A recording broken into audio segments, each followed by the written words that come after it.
نماز بخون. گفتی روزه به گرفته، گفتی کار کن کرده، گفتی کج نرو نرفته، گفتی راست برو سر راست رفته.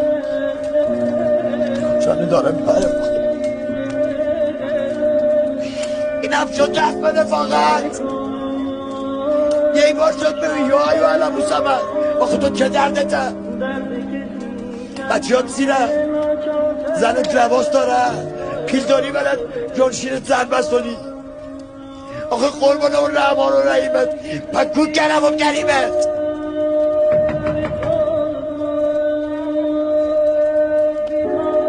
استغفر خدایا تو من غلط کرده. اول یا اول فضل داده من